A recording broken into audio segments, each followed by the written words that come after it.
All right, what's going on, everybody? David Feldman-Makrias back with you again. And normally on this channel, I talk about what? I talk about car dealer Google ads, car dealer Facebook ads, car dealer website stuff, e-commerce advertising, local business advertising, so on and so forth. The majority of the listeners are for the automotive industry, but there's also agency owners listening, so on and so forth. So I want to talk about one quick tip, and it's pretty basic, but I think it's worth noting because I found that this tip recently has helped change my life, not only in a business sense, but also in just a general productivity and life sense. And I think it's a great caveat to how we're shifting from a search-based digital ecosystem to a answer-based digital ecosystem. So the one tip is it's pretty quick. And I'm using Gemini to demonstrate my point. ChatGPT, I believe, would work in a similar way. But one thing I've noticed when I come on Gemini, especially by 3 Flash or, the upgraded Gemini, one thing I've noticed is that when you have all these different conversations, now recently, if you ask one thread conversation maybe about another related thread, it works, right? But one thing I found really, really helpful is that when we do a new chat, there's one thing you want to do. So let's say I want to find out more about how answer engines are changing compared to traditional search engines. I'm in the e-commerce industry, and so are my clients, right? I also serve car dealers. So I type in a basic answer engine prompt. And so it's exploring, it's defining, it's doing all these things. And I don't know what mode I have it on. I guess I'm in thinking mode. I normally would just go to fast, but thinking mode's okay. So what does it tell me? The shift from traditional search engines like Google's 10 blue links to answer engines like Perplexity, Gemini, and ChatGPT search represents the most significant change in digital marketing in 2 decades. Totally agree. For your clients in e-commerce and automotive, this isn't just a technical update. It's a change in how consumers make high-value decisions. Totally agree. Now, this is what I do that's helped. I'll come in here, I'll click on these 3 dots, and I click on pin, okay?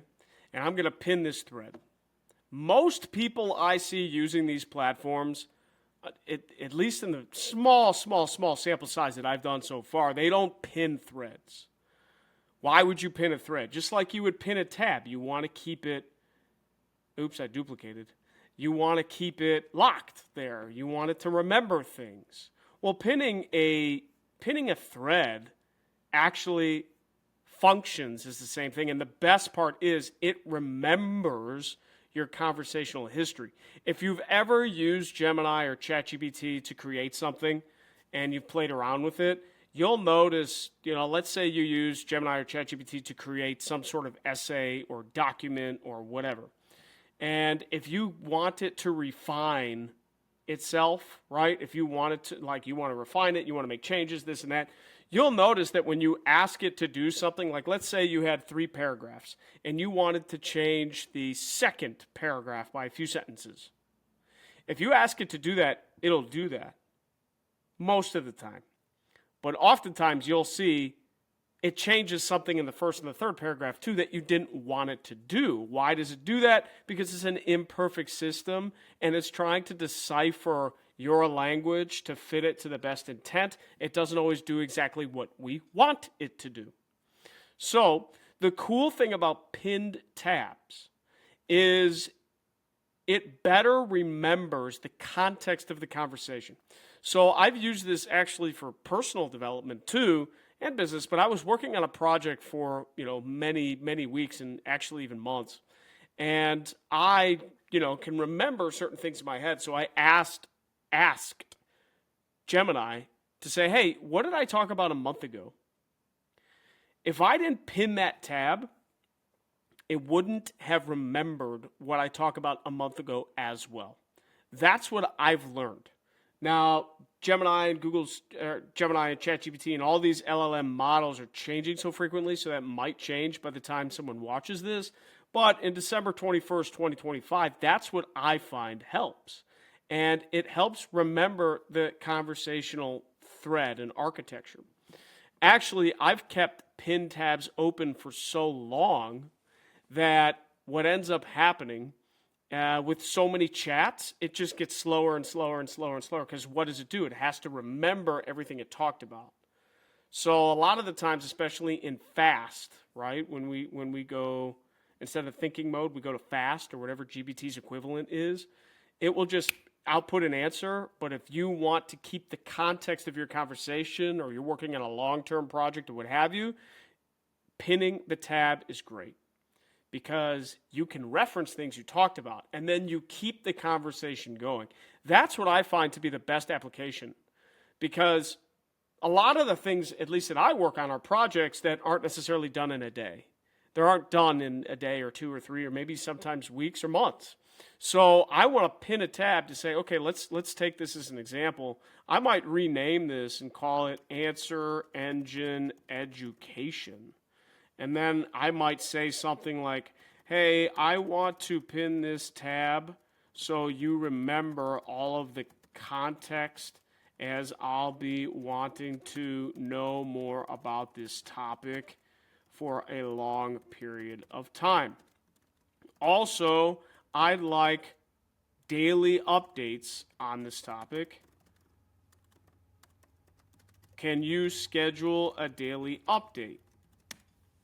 You do something like that, and then you start not only using this like a classic Google search, because that's what I was for a long period of time. When you make a Google search, I mean, your browser and cookies and other tracking remember your history, but when you pin conversations, there is a such more deeper intent that you have with the system. It starts to know your nuances. It starts to develop patterns that you think. It starts to make, it just gets a better quality, right? And usually, again, in fast response, it would have output an answer by now, but now it says, got it. I've scheduled a daily update for your 9 a.m. on the latest changes in answer engines, specifically focused on the e-commerce and automotive industries. Regarding pinning this tab, while I don't have a literal pin feature, all the context of this conversation is preserved right here. I will keep your professional background in the e-commerce and car dealership sectors in mind as we continue to explore this topic more over time. So it says that it's going to keep all the context, and maybe Gemini's gotten a little bit better, but I've noticed that pinning the tab over a project over a long period of time helps a ton. And actually what I've seen happen is when you go for months and you ask questions to a pinned tab, it'll stall out on you, because it has to go through so many contexts and layers over months and months and months. It literally has to scrape itself 1,000 times, essentially. If you have 1,000 chats, which is pretty easy to rack up, if you have 1,000 chats, it almost needs to analyze each one of those chats and then analyze that chat individually across the system. And that's why all these data centers are becoming so big, because this is just the new currency of trying to get answers. All this has to come from somewhere, and the servers are running hot, right? So there has to be some sort of limit that we don't necessarily think about. So when you pin a tab, it requires more energy, more function, more this, more that. So what you can do when that happens, what I found is, like, I'll use it on my phone, and then when it stalls out under a pin tab, I'll just close Gemini, like physically close the app on my phone, reopen it, ask it the question, and it usually remembers and contextualizes it again. I've done it too, where I ask it from a pin tab, but the conversational threads are just too much, so it just doesn't answer my question and answers something else. I essentially break it. But if you pin it, you just close out of the app, go back into the app, go to the pin tab, and then restart your conversation, and it will work. Now, I found the limit to be probably 2 months. 2 months. And then what you can do is, if you want to keep that, and maybe your project's longer than that, and you chat daily with it, then you can ask it to export all the context to re-put in a new thread and start the whole process over again so you have better speed. Anyways, long story short, I'd recommend to pin conversations, pin topics that you know. See this little pin here? Let's see if I can zoom in. This little pin, right there. Pin topics, right? That. Pin topics that you know you're gonna continue for a long period of time, and then essentially it will remember the context. That's my top tip of the day. Again, people may watch this and go, David, that's pretty amateur. I get it, but to not to everybody, it's not people that use this on a daily. And I find that the audience that I resonate most with wants the basic, I shouldn't say basic, but more foundational and fundamental ways of how to use these systems. Because the more that we use them, the more we're going to understand them. And then the more we're going to understand how consumers find our marketing, find our website, how to interact with them in the best way possible. And we'll just influence you in the right way. Guys, this is where it's going. This is where it is. I barely use Google anymore. I'm going to be honest. I really don't. Google and ChatGPT, the race to ads for LLMs and answer engines is just going to happen. 2026, Q1. I bet you somebody's going to come out with something because they got to monetize this stuff. Otherwise, it's just free data center like, energy everywhere. So we're in the golden era of answer engines. Play with it, figure it out, learn how your customers are using it, interact with it. It's life-changing, lifesaver. It's provided me so many things that are just invaluable. So I hope this makes sense. Let me know in the comments if these kind of videos actually resonate. If they do, great. If they don't, well, then I'm just going to go back to Google Ads for car dealers, Well, there's so many things to talk about with Google Ads for car dealers now. You should see the key strategy we're coming out with for 2026. It is cool, and it is simple, and I have a feeling it's going to be way more effective than what we're seeing. So let me know in the comments what you think. I'm super excited to be able to take you guys on this journey, and I want to learn from you as much as maybe you learn from me. Thank you so much, David Feldman-Makrias, and I'll talk to you real soon.